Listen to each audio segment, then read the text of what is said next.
lakaw.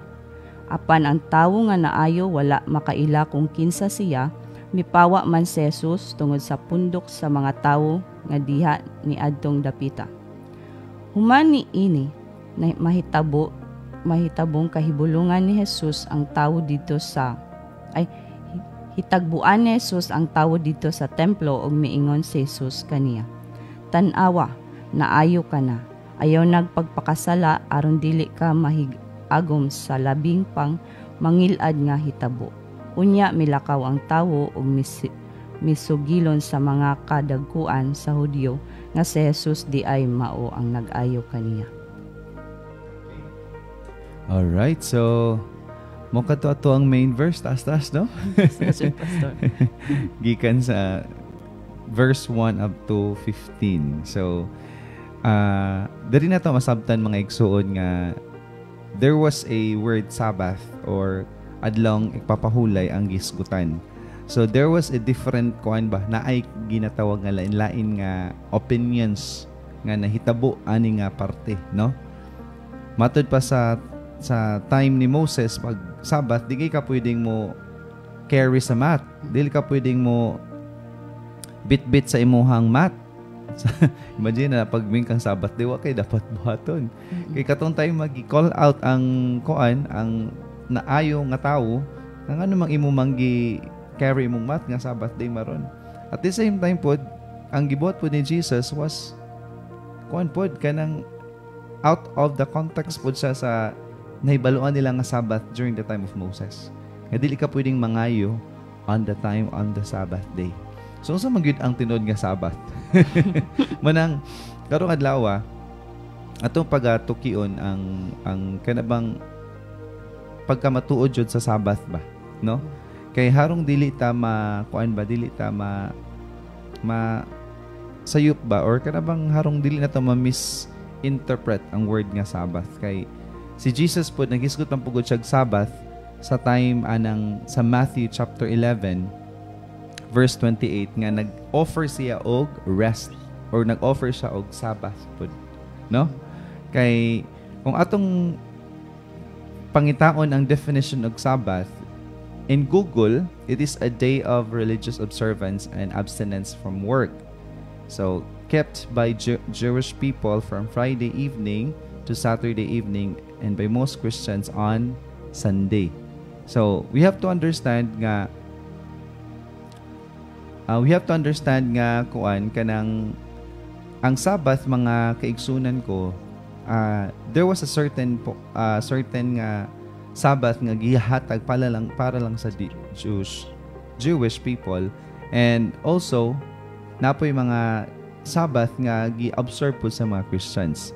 In fact, sa mga writings ni Paul, yan si Paul nga dili ta dapat under aning mga klase nga pamalakad, no? Because we are no longer under law, but we're under grace na ta. So technically speaking, yan si kuan Paul, bahalag unsa kang adlaw mag-celebrate sa imong Sabbath. No? Imo nang kuan, imo nang pagkabulutan kung unsa ka nga time mag-celebrate sa Sabbath. Kay for Christians, we celebrate the resurrected Jesus. Then si Jesus na resurrect siya Sunday man, no? And ang mga apostoles pod kaniadto in the book of Acts, mag-meet sila on the first day of the week. Unsa may first day of the week? Sunday. So, technically speaking, ang Sabbath on a Christian on a different setup is nasa Sunday. Pero si Jesus, kumudol ka na ako na kay Sabbath. Diba kanya naman dito nga, come to me those who are heavy and weary and heavily laden, and I will give you rest. So technically speaking, si Jesus nag-offer siya og Sabbath. Si bisan kinsa ang moduol kaniya. So wala na naghisgot og specific day. Amen. Amen. No? In Greek, the word Sabbath is Sabbaton. This word derived from the Hebrew word Shabbath, which means rest, no? So ang pasabot lang gyud ning Sabbath is rest. Kay sa time ni Jesus, siya naman i-offer og rest, so siya nato ang Sabbath, no? In John 5:10, a Jewish leader said, "You can't work on Sabbath. The law doesn't allow you to carry that sleeping mat." No? So, pag may ka nga mag-observe jud ka sa tinuod nga balaod sa Sabbath, even pag carry sa imong mat, dili na pwede. No? And kaya ba na to? Kaya ba na? Pag may ka mag-Sabbath, gitang mag-specific day kita og Sabbath. And just so you know, mga kaigsunan ko, gihatag manggod ang matud pa sa Book of Mark. Ang Sabbath is gihatag sa alang sa tawo. Dili kay ang tawo gihatag alang sa Sabbath. So technically speaking, gihatag ang Sabbath para ang tawo nay kapahulayan, because on the time of Moses manggod, gitagaan gito sila kanang sa fourth commandment nga honor the day of the Lord, which is the Sabbath day. Kay naanad manggod ang mga Israelita kaniadto when they were in Egypt. Naanad sila ba nga wala sila'y pahulay-pahulay. So, pag-abot nila, pagluwas sa Dios sa mga Israelita gikan sa Ehipto, gihimong balaod sa Dios ang Sabbath kay harong mausob ang ilahang way. Kay dili man pasabot nga naluwas na ang mga Israelita gikan sa Ehipto. Pagkaluwas nila ilang panghuna-una, nausob na. So kinahanglan lang i-founded og balaod para mahinahinay nila og apply ang balaod og malimot na silang old ways kaniadto sa Ehipto. Nasabtan ka ninyo?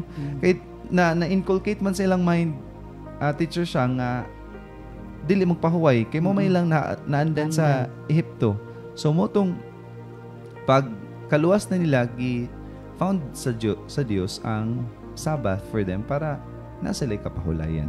No, nasilay ka na bang wag gislay buhaton, naragay sa silang kuan balay ana mag-rest gyud sila. But on our time, it's a different thing because si Jesus naman ang ato ang gisunod, no? We are now the followers of Jesus. And in this narrative, gikan aning John chapter 5 verses 1 to 15, makita na to nga si Jesus mismo ang nitrabaho on Sabbath. So makaingon ka dito nga, so technically speaking, dili jud siya ka na makaingon ka nga balaod nga sundon gyud siya kay gihimo na to siyang balaod para makuan ba ma-change ang mind kay repentance bi ang gingon ni Ginoong Hesus, usbay niyo panghuna-una, no? Because that was not really the case na kinahanglan nimong sundon ang katong Sabbath para makayon ka nga ang Dios malipay kanimo. It was a certain rules nga gihatag sa Dios para mahinahinay nimo ka-adapt ang pamaagi sa Dios. And the very truth about Sabbath is kana yung aduna kay tinuod nga kapahulayan. Unsa man ang ni-observe tod kag Sabbath wa kay gibuhat niya. Sipok kay mong ulo, wala kay saktong kalinaw. 'Di ba? Yes, nagpahulay to ka physically, but what about your inner? What about the inner part of yourself? Are you really rested? Because pwede raman natong iinak nga nagsabath kita, wag kita gibuhat, pero tinuod ang pinakatinuod ang sa sulod nimo bugat di ay, no? Naday kay kanabang unrested nga mga emotions, unrested nga mga thoughts, unrested nga mga decisions nga bisan tod og wala kay gibuhat on a certain Sabbath nga imong gituhuan, pero sa sulod bugat na daay siya. So are you really in rest? Nakapahulay ba gyud ka? Mo na siya pangutana karon, nakapahulay ba gyud ka? So mo nang atong paghisgutan karon unsa gyud ang matuod nga Sabbath based ra pod ani nga passage. Kining gisgutan nga si Ginoong Hesus nangayo siya, no? But before that, ato sang i-greet ang atong mga kaigsuonan diya sa diya sa Hosegara Letters nga live. We have Evangelist Shaina May Cortivo, Ming Buntag Inday, and also to Pastor Michelle. Grabe si Pastor Michelle. Very early, no? Very early kayong coin. Namati ka na to. Mayong buntag, Pastor Michelle. And to those nga namati karon diya over sa to ang Hosegara Letters nga FB Live, you can comment your greetings, no, sa ato ang comment section para at least pod ma-acknowledge mo nga namati mo. And also don't forget to share this live, no. So we have 3 points sa ato ang topic nga the true Sabbath. But the law was not made before tamo padayon. Ang balaod wala siya gihatag for people to make them sinful.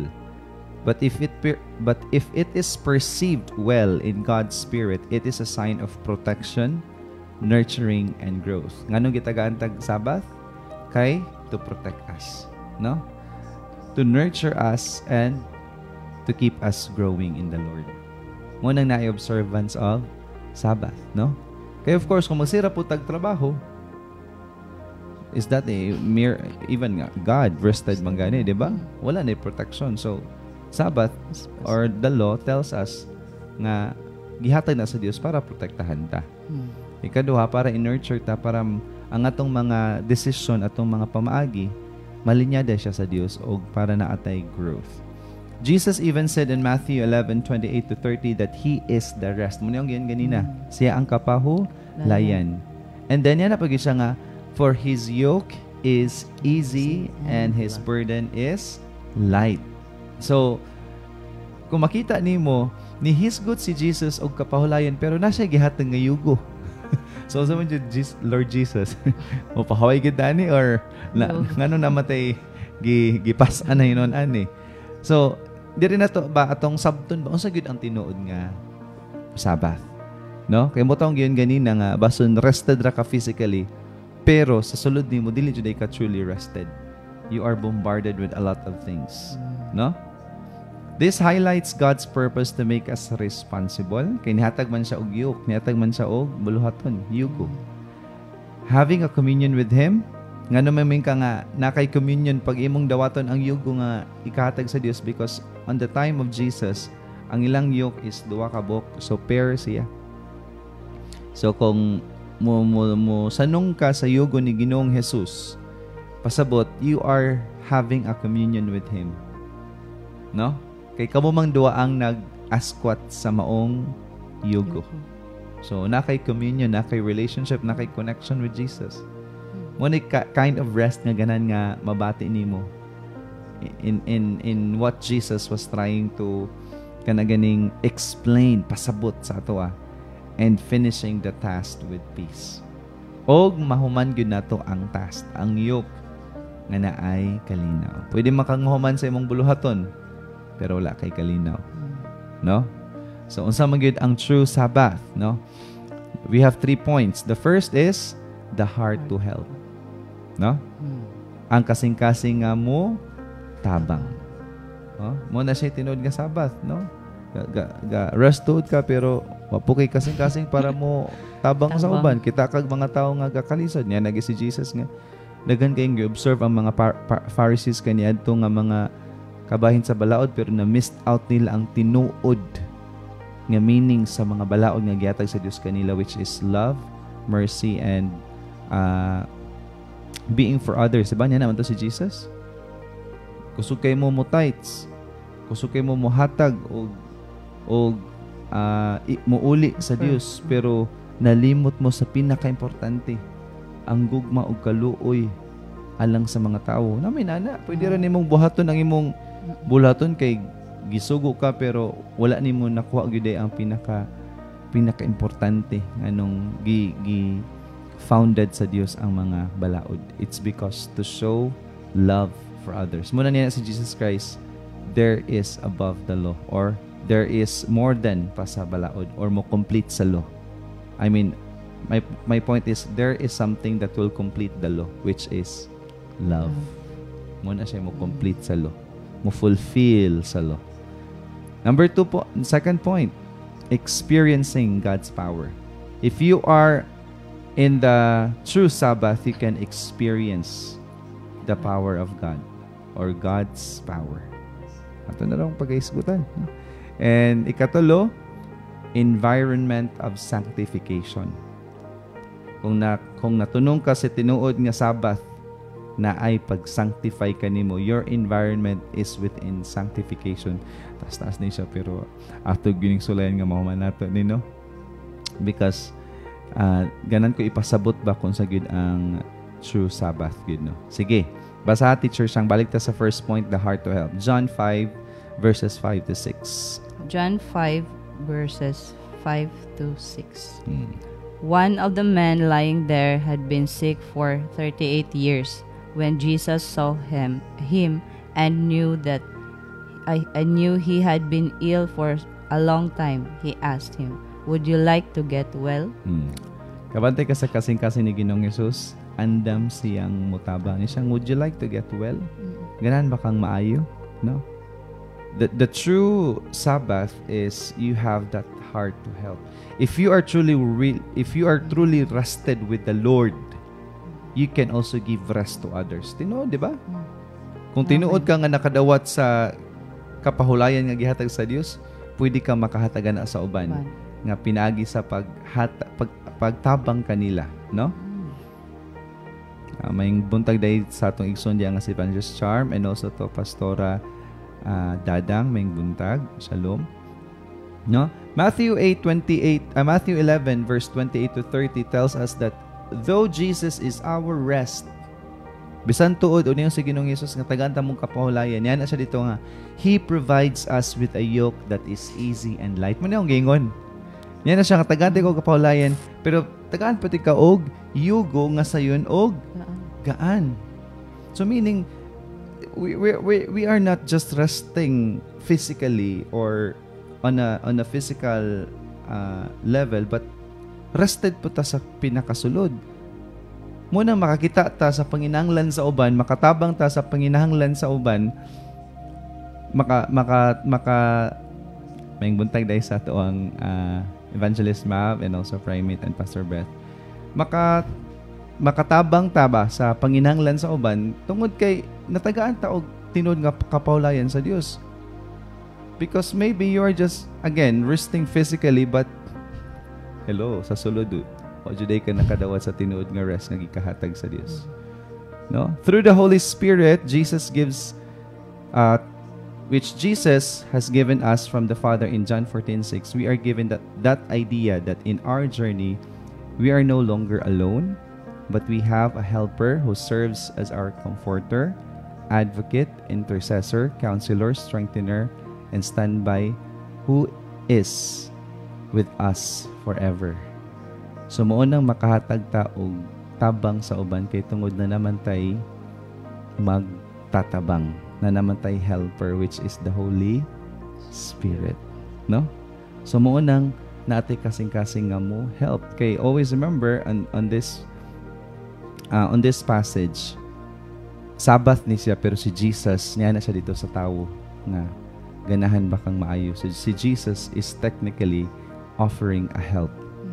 Nya kay siya man nakabaton man si Jesus og rest nga gikan sa Father. In fact, pag imo na sang tan-awon sa pinakaubos ana, nya nagay si Jesus nga, I need to work what the Father tells me. Kinahanglan akong ma-finish. So kung imong tan-awon si Jesus in a physical setting or aspect, si Jesus nagtrabaho gyud siya. Wala gyud siya kanang physical rest. Kaya ang tinuod nga rest niya naman sa pagtuman sa kabubuton sa amahan. Kasi masulti ni Brown teacher siya.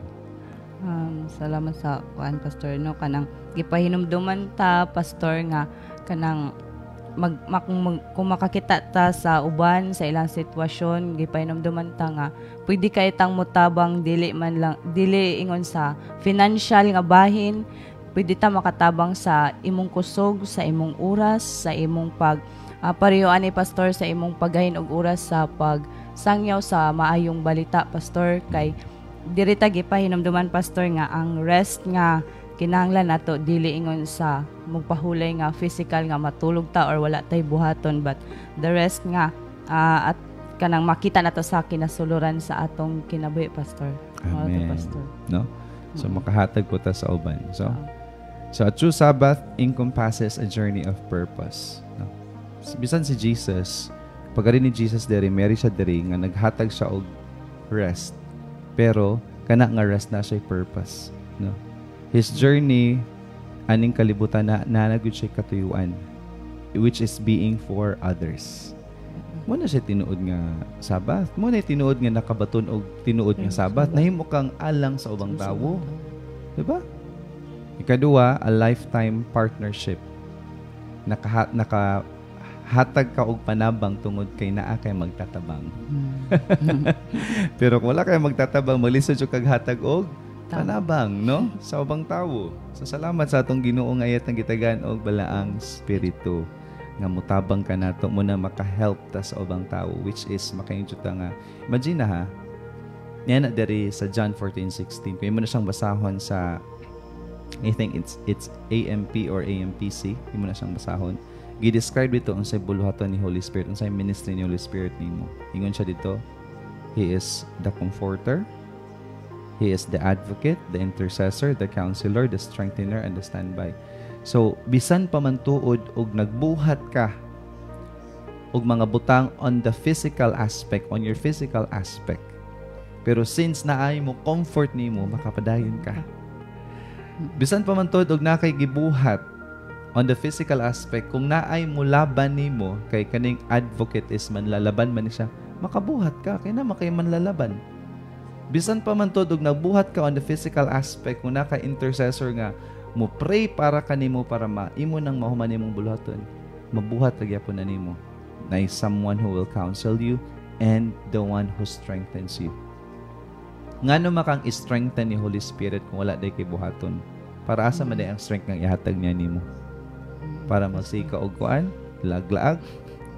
Para magsige ka og kana, unsay tawag na? Para magsige ka og buhat og mga butang nga dili pamaagi sa Dios. Ang tinuod nga Sabbath is ang pagtuman sa kabubuton sa Dios, no? And the second point is experiencing God's power.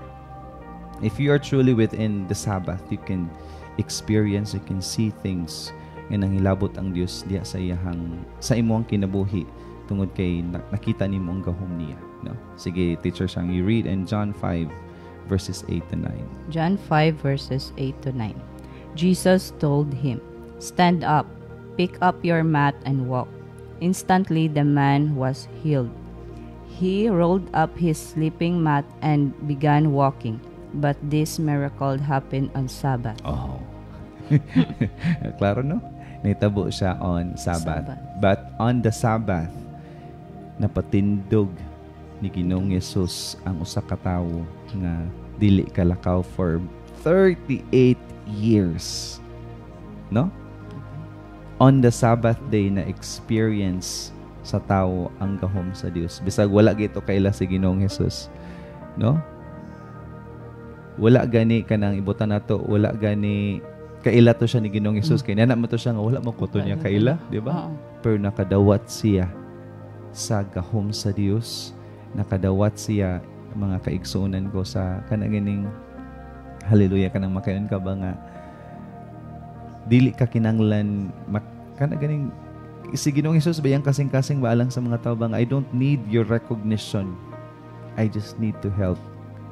Diba? Because maybe na yung mga tao ning kalibutan nga para lang para lang ganahan lang silang mo help to because they want recognition from others. They want to be known because they help.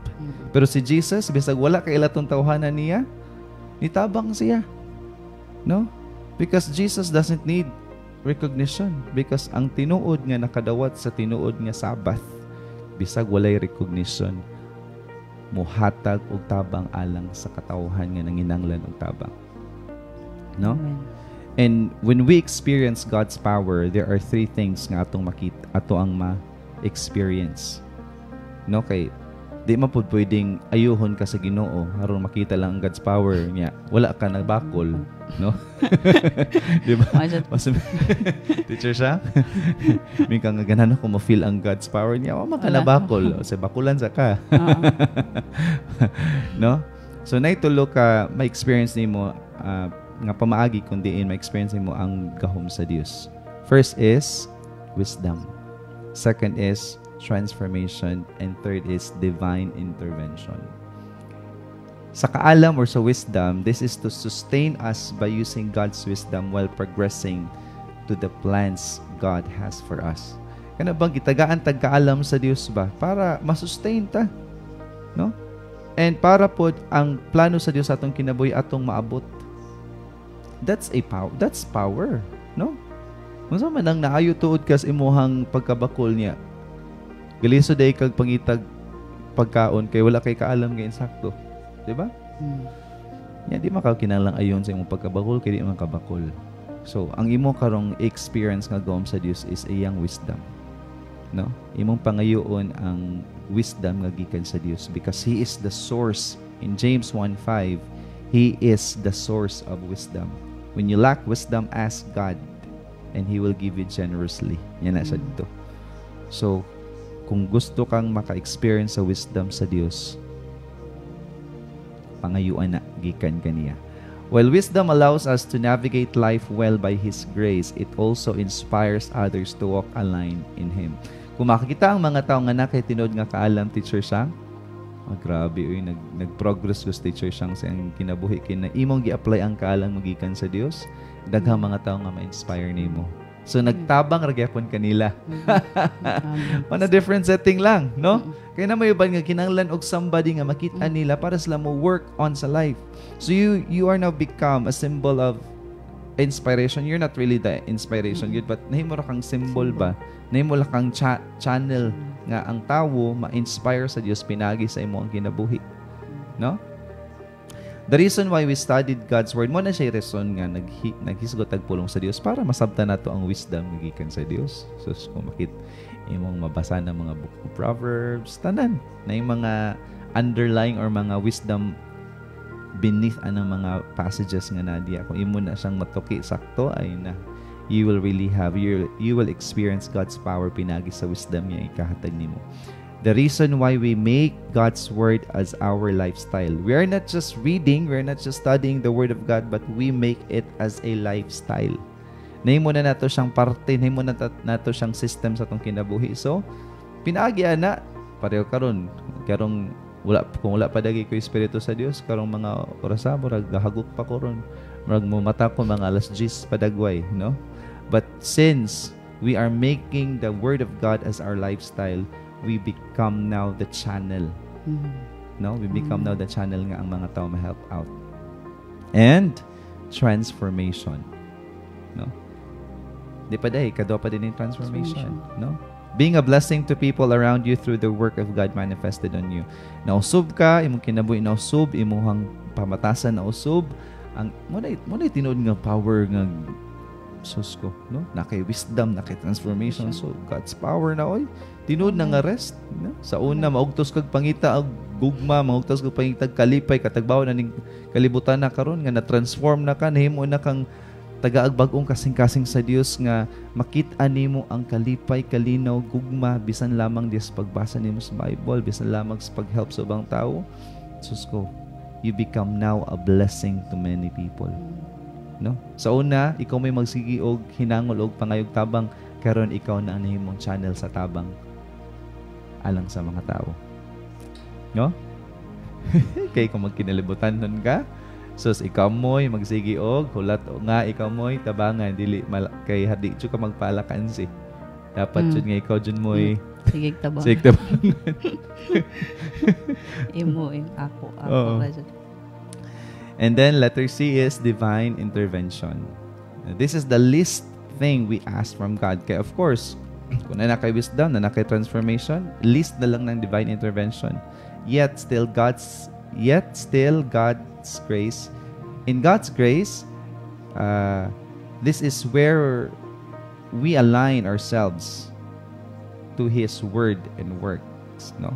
Kaya tungod na linyada naman ta sa pulong og sa buluhaton sa tuang Ginoo diya siyang grasya mo nang ang mga divine intervention makaingon ka nga matud pa sa gingon ni Primate nga mas malipay ang amahan nga makitaan samahan sa imong kinabuhi nga you are now mature, you can now decide on your own nga dili tinawhanon apan Dios no na, no? So kana bang nahimo na sa nimong system ba ang pamaagi nga Dios nun? No? Yes, we need God every now and then, but since ato naman siyang na thoroughly apply, ato naman na sabtan pag-ayo ang kabubuton sa Dios, nahimo na lang nato siyang lifestyle, no?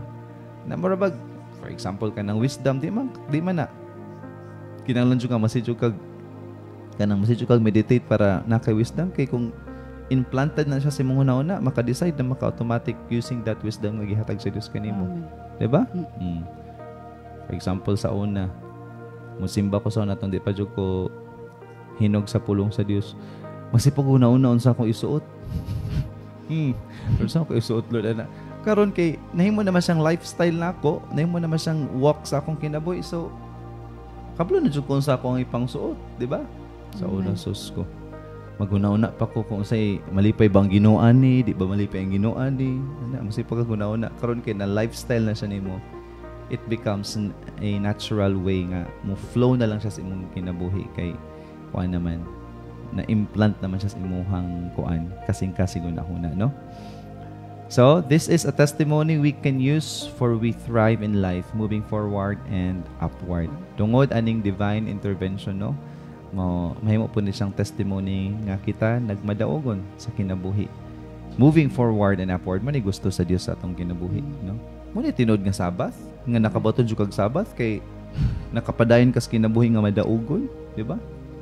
Sige, Teacher Sang, what can you say about our second point, Teacher Sang? About experiencing God's power, Pastor, no, kanang nakainomdom ko, Pastor, baka natong gibasa nga after 38 years ani nga lame naasa kuan siya sa kilid. So nakitaan siya ni Jesus, Pastor ba. Ako siyang ma-relate sa akong life, Pastor ba. Nga kana ba ganing after 31 ko nakita ni Jesus, Pastor, na naila-ila na ko si Jesus, Pastor, kanang nakapaminaw ko sa iyang word, Pastor, kanang dito ko niya murag gi-heal, gi-rescue sa kinasuluran, Pastor, kay kanang kuan, Pastor ba. Kanang kuan, Pastor ba, kanang dito ko gipa kuanan ani, Pastor, nga ingnon ka ni Jesus nga stand up nang kanang ganahan si Jesus, Pastor, nga tanan nimong giagian sa imong life karon, Pastor, ganan siya nga mo stand up ka og mo walk ka through His word, Pastor, kanang sa unsay iyahang kanang ikatudlo sa pulong, Pastor, dito ka sa pulong mag-base sa imong life dili sa kalibutan, Pastor, kanang dito ko gikuan, Pastor, nga kaning divine intervention, Pastor, nga ganahan ang Ginoo nga dili ka magpabilin kung asa ka karon, ganahan siya nga mo thrive siya sa mo thrive ka sa imong kinabuhi. Muna akong napaano, Pastor. Hallelujah. Salamat sa man. Muna nakabaton jud og tinuod nga Sabbath, no? Di ba? Maghisgot lang itag pulong sa Dios, mura naman tag no? Kaysa main ka dito nga you're really observing the Sabbath nga kanang nag-rest gid ka o kanang on a certain day niya wala day transformation sa imong life. Yes. Then so what for pa nang Sabbath? What for pa na siya, para asa pa na siya? 'Di ba? I mean, ang punto lang gid ani mga igsuon ba is kanang the whole narrative or the whole reason nga nung naghatag ang Dios og balaod sa una para ma-align ang mga Israelita sa una nga malimot sila ba silang past life dito sa Ehipto. So on a context sa atong punto karon nga not necessarily nga mo-observe tag certain days sa Sabbath. Ang importante sa Ginoo na atay transformation. Yes. Na atay makita nato iyang gahom, maka-help to sa ubang tawo. Kay tungod ato na siyang nabuhat kay nadawat gyud nato ang tinuod nga Sabbath. Nasabtan ko ninyo. Kay dili nimo na mabuhat kung kapoy kas kinabuhi. Kung kapoy kas kinabuhi, di ba masigag lantaw sa ubang tawo, sultihan tikaw. If your life is miserable, then you can also give miserable life to others. Sultihan tikaw. You cannot give what you do not have. Pero if you are truly rested sa imong kinasuluran, if you have truly received the rest or ang panabang sa Dios sa matag karon niya, munang makatabang ka sa uban. Munang tinuod nga Sabbath, no? Iobligado jud kag pabuhat anang mga kuana ding sus niya ending mo kinabuhi mo ra sa wagi ka ka-help sa ubang tawo kasi kag lantaw sa mga sayop sa ubang tawo. Ay na, pagpundo. Kay katulong punto. Environment of sanctification. No? Tagayra ko ninyo grace anang adapit mga igsoon kay kuan man kung kuay ma-teacher by profession. So nagi koy kanang inanabang kanabang taste ba? No? Environment of sanctification. Sige, Teacher Sang. Read it in John 5 verse 14, Teacher Sang. John 5 verse 14. But afterward, Jesus found him in the temple and told him, Now you are well, so stop sinning or something even worse may happen to you. Okay. Gainan ni Ginoong Jesus ang bakol nga hunong na og pagpakasala. No? Hunong nagpagpakasala kay naay katong imuhang nahitabo nimo nga 38 years kang nabakol wa katarong og kuan kanang lakaw tungod sa imo mga sala. No? Munang nag-study ta og Word of God mga igsoon, it's because if malinyada atong pamaagi diha sa Dios, dili na ta makasala mo nang walay mga sakit nga maabot sa atong kinabuhi. Because kina may mga sakit mga igsoon, daghang klase nga ang sakit maabot mo takdoy sa tao tungod kay siya nakasala, tungod kay sayang lifestyle, no? O tungod kay kuan kanang gusto ang Dios nga naman tayo part sa gospel nga na buta tong tawhana because ipadayag ang gahom sa Dios. Marabag it is meant for a purpose. So kani nga time the reason nga nung ining tawhana wala siya kalakaw for many years, for 38 years because sige siya og buhat og sala. So karon if tinuod ka nga nakabaton jud og Sabbath, your environment is in sanctification. Kung tinuod ka nga naa gyud sa presensya sa Dios, may nahinig yung sanctify. I'm not saying that the moment makadawat ka ng Jesus, automatic perfect din ka, sanctify din ka. It's a process, no? It's a process, no? Ingon diri sa 2 Peter 1:3. By His divine power, God has given us everything we need for living a godly life. Gitagaan ta og gahom sa Dios para ang atong kinabuhi maglakaw nga Dios nun. Munang naatay ginato nga i-sanctify ta. Kay Dios nun na dili ta Dios nun by title but Dios nun gyud ta pinakasulod ning makita sa atong gawa sa atong physical nga bahin. We have received all of this by coming to know Him. Ngano matang nakadawat aning sanctification kay mas nakailatan niya. Ako na explain more pa deeper later. The one who called us to Himself by means of His marvelous glory and excellence, no? Nadawat nato ang living a godly life or kining pinagi sa divine power sa Dios mo na naka-live ta og godly life tungod kay nakailata or nakabaluta sa pamaagi sa Dios nga dili tong nakabalo lang ka sa balaod apan nakailag ka kasing-kasing ni Ginoong Hesus. Amen. Berti nimong memorize sa tanang versikulo sa Biblia pero ikaw po nang pinakadaghang kontra. So, are you living a godly life on that way? No?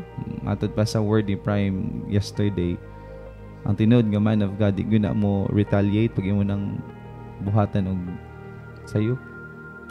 Kung ano gina, kalma ra gina, sama ni Ginoong Hesus. Kalma ra tos Ginoong Hesus. No? Living a godly life is the act of knowing God intentionally. Na yung mga tao nga nakabalo sa Bible but they are not intentional, Teacher Shang. No? Jesus as the narrow path in Matthew 7:13 to 14 illustrates that in order to walk through it sa narrow path, we must live anything that stalks us. Kay kung may makang narrow, kung mo siyang tanawon sa illustration, singpit kay siya nga dalan. So pagdaghan kang dala, kung mo siyang ibutang sa kanabang physical good nga bahin, kung daghan kang dala di ka kasulod kay narrow raman siya. No? So mo na kinahanglan na kay mga butang nga you have to live. Na kay mga butang nga imong buy-an.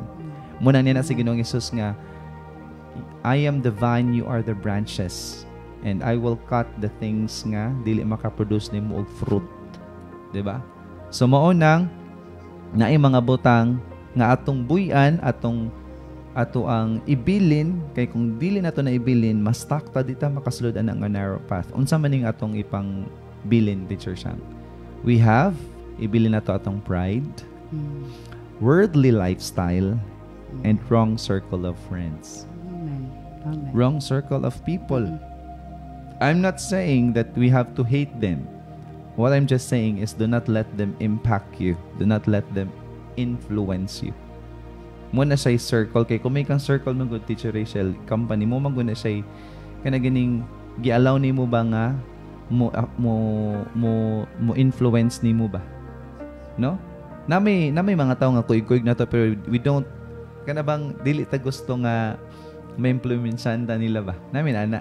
So they're not your circles. Maybe kuyog mo nila on a physical setting, nagkuyog yun mo physically, pero pag naslay pang sulti nga dili ka gusto nga kanang maapektuhan, they are not actually your circle. So pag may gani kong circle of friends yan nimo, circle of people nga ma-impact nimo, you allow them to affect you in one way or another. So muna siya having a circle of people around you, no? A life lived with intentions necessitates active knowledge of Him, which can be seen through, no? Pag may gani kang intentional ang imuhang pagkaila sa Dios, is kinanglan ang imong pagkaila niya active. Teacher Sang, active. Dili ba ka, nakailara ka niya ding mora. Kaya pwede man ka nakaila sa Diyos, ding okay na na. Mo na siya, nakailara ko sa Diyos. Siya ang manluluwas, siya ang manunubos, siya ang nagmatay sa krus. But is that really active? No? Active ba na siya? Kaya kumikang active na siya working power nga nahitabo sa imong pagkailan niya, Teacher Rachel. Muna active knowledge of Him, of Christ. Ang imong pagkailan niya, ni drive nimo, ni push nimo nga naay ng ganabang namuhat sa imuhang kinabuhi ba? Mo nang, if your knowledge about Him is active, you can lose your pride, you can avoid worldly lifestyle, and you can stay away from the wrong circle. No? Losing your pride, always remember that pride is what heaven hates. Ang pride, di na gusto ang langit anang pride. Okay, lagi itong pride bar. No? Pride was an act of rebellion which made Lucifer an outcast from heaven. No? Tungod sa pagkamapahitason ni Lucifer, motong nirebelde siya sa Dios, motong na cast out siya gikan sa langit. Napapawa siya gikan sa langit tungod sa iyahang pride. So, in order for us to be in the environment of sanctification, we have to lose our pride. Ang atong pagkamapahitason ato nang ibilin kay di na siya makahatag ka nato og dalan padulong sa gusto sa Dios sa atong kinabuhi. And you cannot just leave that out, imo ginang i-pray sa Dios. Iyan po na sa Ginoo nga, Lord, dagay ko kasing-kasing nga dili nako mamahimong mapahitason, no? Pakigduol, pakigsuod sa Dios. Pakigsuod sa atong Ginoo kaya nga atong Ginoo mapaubsanon. Makaila ka niya nagyud kay paglakuan ning kinabuhi nga mapaubsanon. Ikaduha, if your knowledge is active of Him, you can avoid worldly lifestyle. No? The more you come to the knowledge of God in an active manner, by His grace, without any amount of force, God will gracefully align you to His will. No? Tungod kay nakailan naman ka sa Ginoo with intentions, iya kang grasyahan nga di mo kinanglang paningkamutan, ang imong pagkalinyada niya, may mo naman siyang natural o normal. Muna'y gusto sa Dios sa imong kinabuhi. Wala ni mo gipugos nga niya, buhat yukas mga pamalaod, no? Nibuhat ka kay tungod, nasabta nimo tungod kay nakasabot ka sa gugma sa Dios, nga kinahanglan mo siyang buhaton kay dili na siya mo'y will sa Dios sa imong kinabuhi. Sa una, just to give you a quick lang kanang testimony kay nagtestimony magud si Teacher Sang. Di po ko magpalupig ting dapita. No? Sa una, hilig kay kong mag-earrings, Teacher Sang. Actually, nadyo ko'y duadri ka. I'm not saying ang pag-earrings ng lalaki makahel na siya, ha? Dili na siya makahel. No? Naabot to sa punto nga masikog earrings before pa ko, di pa ko Kristohanan, masikog earrings. Dayong sino ko paminog pulong sa Dios, pag musimba nako, mana nako dito nga, what if dili ko mag-earrings bisag Sunday ra? Because I just have to give this time with the Lord ba nga. Marabag, nadyo ko'y give up para niya para may mapumayon sa Lord na special kayo ko niyo say kayo dyan gitang-tang yung earrings. You get that point, Teacher Rachel? Ka na bang ni make kag step ba para ipakita nimo sa Ginoo ba nga, Lord, you're special, that's why I'm doing this to you. No? And it's not put in a way nga akong gilugulugan ang Ginoo, pero in a way ba nga, na bang tungod kay ganan ako nga presentable ko sa iyahang kuan. Dili ko sama sa Lunes abot og Sabado. Ngayon akong panghunaw na ba nga mag-earrings gid ba. Dugit akong earrings di siya. Usa mag-earrings kay sa una og kanang pearls. No? I mean, I'm not saying nga maka-impierno na, pero of course, pag nakaibuhaton, bisag ikaw, teacher, siyang naibuhaton ng usa ka tawo nimo nga iyang gibuhat intentionally para malipay ka. Nya wala nimo siya ina ma-feel ba po nimo nga wow, special jud ko niya kay na siya gibuhat alang kanako. Nasabtan ni teacher sa? Di ba? So, sandir ako to dili mo until such time nga wala na gid ko. Nalimot na ko nga ay wala na ko nag-earrings ana. Nakuha na lang siya ba nahimo na lang siya old lifestyle nako, no? Nabuyan lang siya nako in a way ba nga ay nalimot na ko niya. Di na ko ganahan. Nabot sa point nga pag mabutan ko di na it doesn't fit anymore na sa ako. So diyan nimo makita ba nga ginahinay gyud ang pamuhat ang Dios sa imong kinabuhi. In a way ba nga wala kanya gipugos, in a way nga wala niya kay kanabang naamanggoy mga certain pundok nga kanang inunjud nga ay nagbuhat. Akong pasabton di kaw ha. Pasabtara na siya nga din niya buhaton kay kung makasabot na siya dira gyud na niya buhaton eventually. Tagay ra siya time nga imo sa pasabton because lain-lain magutag growth. You cannot impose directly to someone nga magusob siya nindot nga ang Dios may musob niya dili ikaw. Pasabta lang siya sa pulong sa Dios. And finally, ikatulo, you can stay away from the wrong circles. No? I'm not saying akong usbon ha, wala ko ningon nga dapat i-hate nimo ang mga tao nga walay pulong sa Dios. Wala ko ningon nga i-hate. Ang akong giingon, do not let them affect you. No? Do not let their ways of thoughts, the ways of emotion maka-influence sa imo hapod. That's my point. I'm not saying lain na po din ng environment of sanctification, pastor, kay mo hate po din tao. That's not my point. You love them because we are called to love everyone, even our enemies. But what I'm saying, do not let them influence you. No? This does not mean that you have to hate them. This means that again, never let their principles, actions, mindset affect the truth you hold. Kaya nanas lang mga gipanggunitan nga mga prinsipyo po, teacher, siya nga dili siya linyada ba sa kamaturan ng imong nasabtan diya sa pulong sa Dios. Matod pa sa 1 Corinthians 15:33, bad company corrupts good character. Pag minggan ikang company, I'm not saying nga kuyog-kuyog din nimo kay pwede ba ka matigkuyog but you don't kanaganing you blend into their lifestyle. Pag mingkang company mo yung natig commune good ka sa ilang lifestyle, pero pag main kang nagkuyog mo physically pero wala ka nagpa-apekto nila, ikaw mo affect na no affect na no nila in one way or another, mo na nindot, no? So yes, that's the true Sabbath, no? Environment of sanctification nga sa matag karon og unya ang Dios na ginahinay nato og limpyo, dili lamang in a way nga gilimpyon ta niya as the righteousness of Christ, but gilimpyon ta niya in a way bang ang atong mga pamaagi aning kalibutan na malinyada pud sa iyahang pamaagi para naagoy thriving, naagoy moving upward and forward. So to conclude this, the true Sabbath is what God wants as your environment. It means this is where you think, experience, and act, no? For this is where you can find true rest, fulfillment, and meaning of life. Ang tinuod nga nakabaton sa matuod nga kapahulayan, dili lang ka makabaton og rest, pero nakay fulfillment og nay meaning ang imuhang kinabuhi. Daghang salamat mga kaigsunan ko for another